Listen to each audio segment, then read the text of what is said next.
Bon, je voudrais initier mon intervention en rappelant ce qu'avait été le contenu, en part partiel au moins, du 13e festival du film britannique qui coïncidait avec la parution de l'ouvrage de notre ami Francis Rousselet et le cinéma britannique entrant en guerre. Ce 13e festival portait sur la Seconde Guerre mondiale et il nous a donné à voir une série de films et de documents qui avaient été tournés pendant la guerre. Or, à cette occasion, nous avons découvert une cinématographie que je qualifierais aux accents churchilliens, une cinématographie d'exaltation de l'esprit patriotique, de l'esprit de résistance, de l'esprit de combat, et par la suite, après la guerre, même s'il y a des films comme celui de Lester qui ont apporté un démenti à ce que je vais dire, par la suite, si vous voulez, toute la tradition cinématographique, à la fois britannique, mais aussi américaine, française, bref, internationale, toute cette tradition a été une tradition d'exaltation face à l'ennemi nazi, une tradition d'exaltation de l'esprit de combat et de résistance. Alors, toute différente, apparaît, bien évidemment, la filmographie que nous avons découverte à l'occasion de ce 18e festival et portant, elle, sur la Première Guerre mondiale. Je fais remarquer néanmoins que tous les films que nous avons vus sont des films qui ont été tournés de manière relativement récente, puisque le plus ancien, c'était le film de Lozé, a été tourné en 1961. D'accord? Et le dernier, celui de Don Kent, a été tourné en 2012, 13, pardon. Voilà. Bon, donc, deux filmographies, Alors, cette filmographie, donc, que nous avons découverte, est une filmographie à la tonalité tout à fait différente de celle qui s'attachait à la Seconde Guerre mondiale.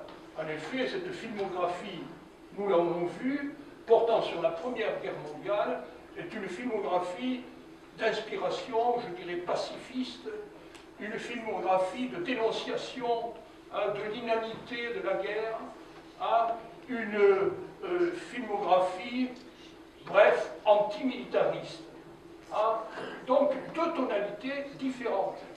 Et je crois que cette différence, il n'y a pas lieu de chercher bien loin pour en comprendre l'origine, cette différence, elle tient essentiellement au statut fondamentalement différent occupé par l'une et l'autre guerre mondiale au regard de l'histoire.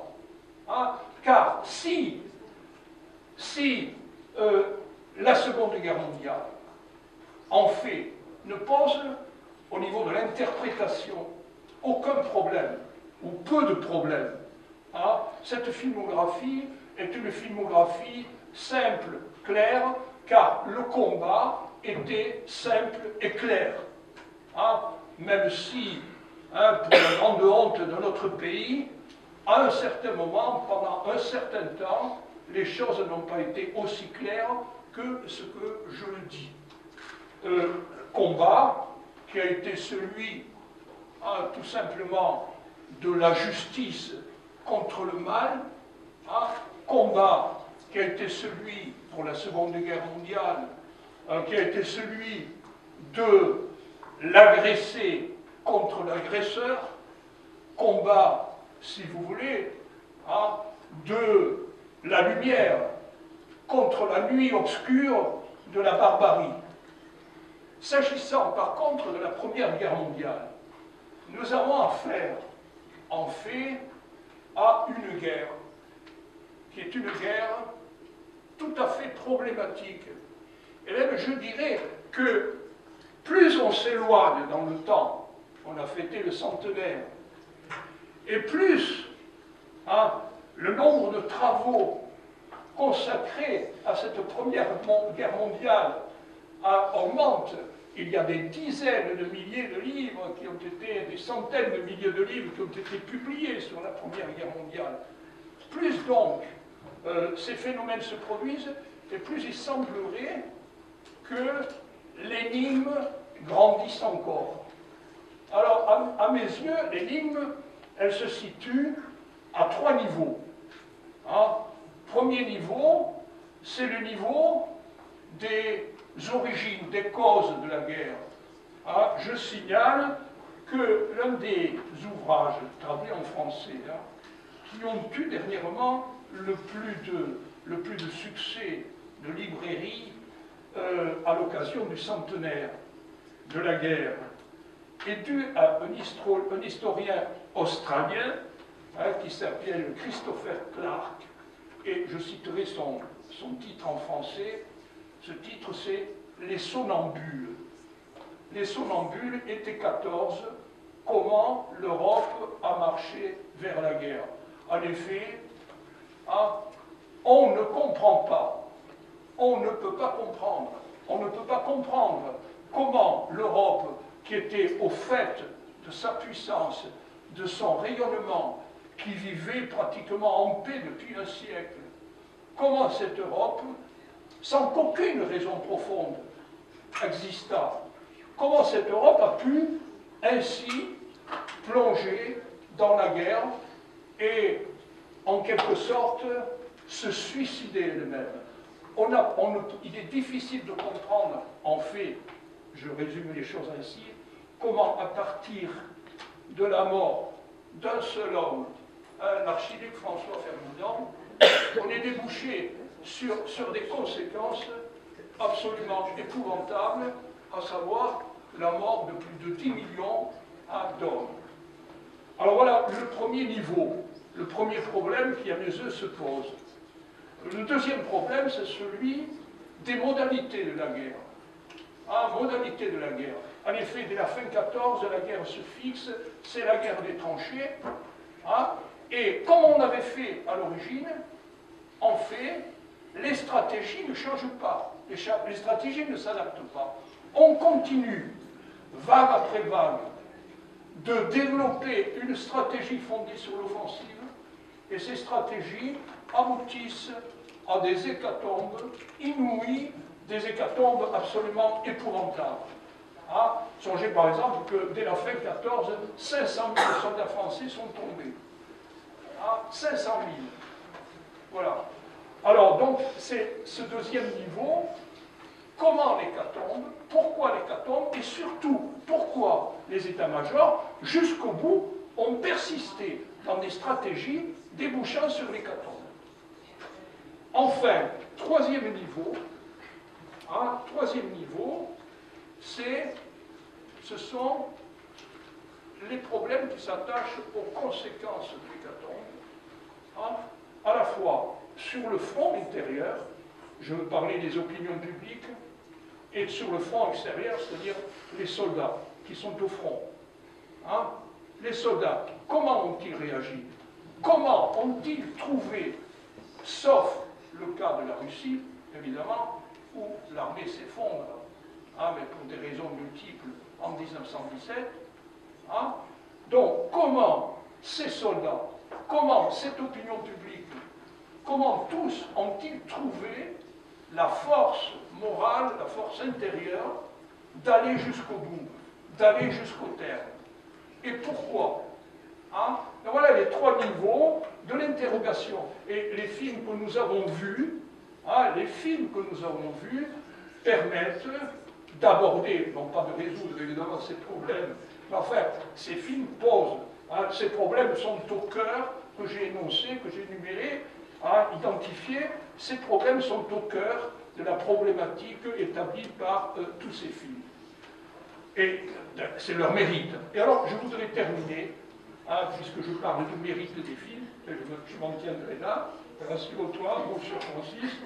Bon, je voudrais terminer en disant ceci, c'est que, et c'est là tout le miracle du cinéma, je voudrais souligner que le mérite aussi de ces films, c'est de donner chair, corps, visage, à ceux qui sont tombés, à ceux qui ne sont plus, comme disait le poète, comme mot d'or sur nos places.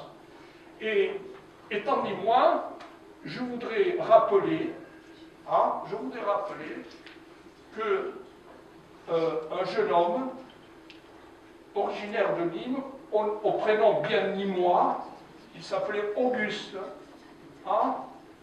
Auguste Alliot, caporal de l'armée française, est tombé à l'âge de 17 ans au Dardanelles. Et si vous voulez, évidemment, j'y vois une analogie avec le héros de Gallipoli, qui aurait pu lui prêter son visage, et qui lui tombe aussi dans les Dardanelles, à 17 ans, fauché par la mitraille. Voilà, je m'arrête là. Merci. Merci. Bon, une petite...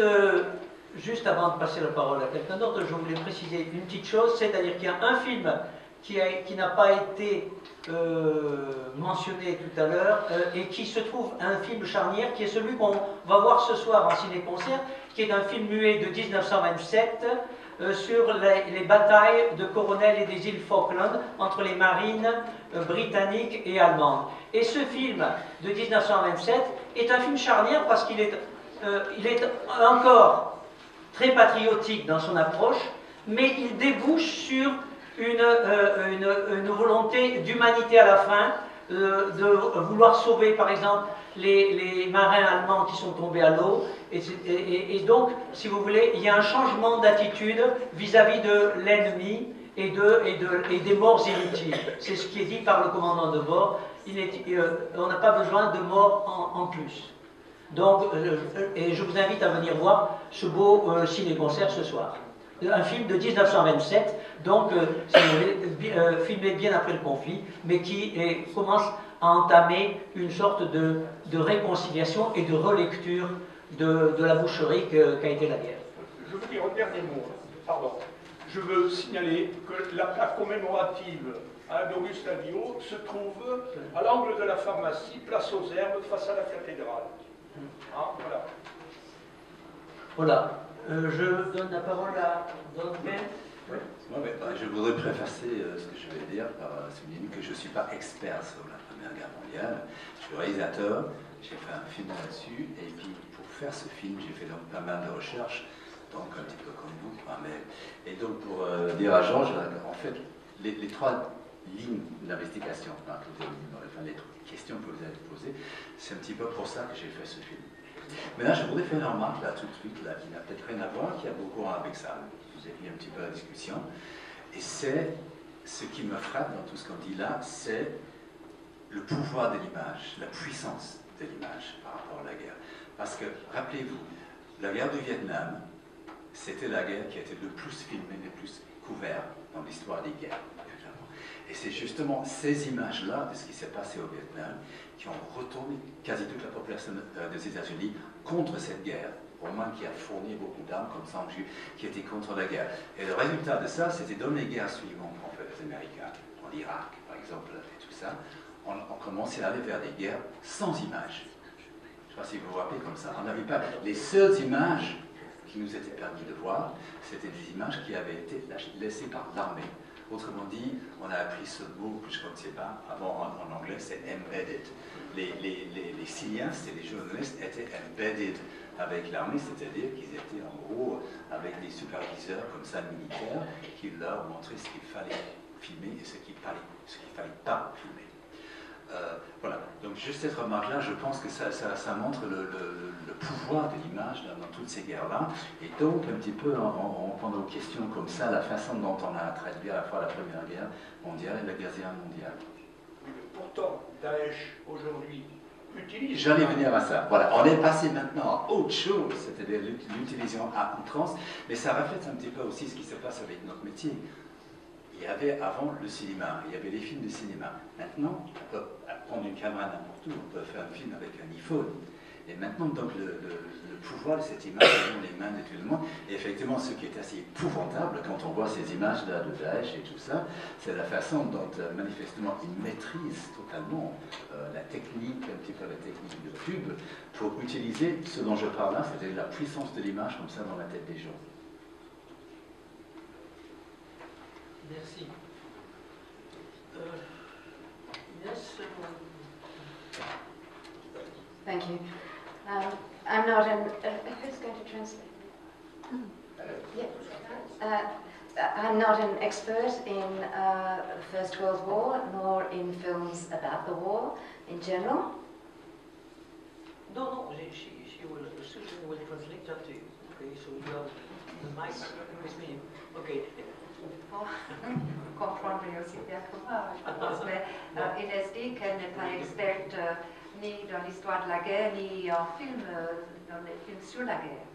But I can speak a little about the film Gallipoli by Peter Weir and its importance in the way Australia talks about itself. Elle peut parler de Gallipoli et la façon dont on voit ce film parle de l'Australie et oui, l'image des Australiens que nous avons de nous-mêmes. During the war itself, as Francis indicated, the only films were propaganda films, whether they were explicitly documentary films or the few feature films that were made. They were all in support of the war and effectively propaganda about the war. Pendant la guerre, les films étaient tous des films de propagande, donc voilà, c'est tout, ils étaient films de propagande.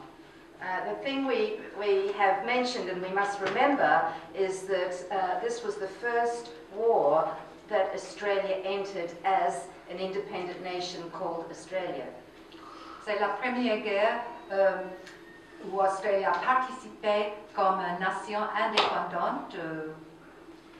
Although it had formed a nation in 1901, in effect, Australia was still a British colony, and the reason it went to war was because Britain was at war. Oui, il y a eu la fédération des 6 colonies britanniques en 1901, donc 13 ans plus tard, la mentalité n'avait pas évolué tant que ça, et l'Australie était toujours un petit peu une colonie, et ils ont suivi la Grande-Bretagne dans la guerre. The disastrous campaign at Gallipoli in the Dardanelles, however, became the founding mythology of an Australian nationhood, in spite of the horrific defeat. Oui, la guerre dans les Dardanelles, la bataille, est devenue une espèce de mythe fondateur pour les Australiens, dans toute son horreur. And yet this theme was not explored in dramatic film until Weir's film in 1981. Mais cette expérience n'avait jamais été le sujet d'un film dramatique avant 1981. And although the film showed that the campaign at Gallipoli was futile and a horrible sacrifice, le film montre que cette entrée en guerre c'était futile et un sacrifice épouvantable. Still, it remains Australia's most popular film, and I think it gives comfort both to the people who love the nationalist myth and those who are critical of it. Oui, ce film est très populaire parmi les Australiens, c'est le film préféré des Australiens, et Inès dit que c'est parce que ça nourrit dans un sens ceux qui aiment le mythe nationaliste et ceux qui sont contre.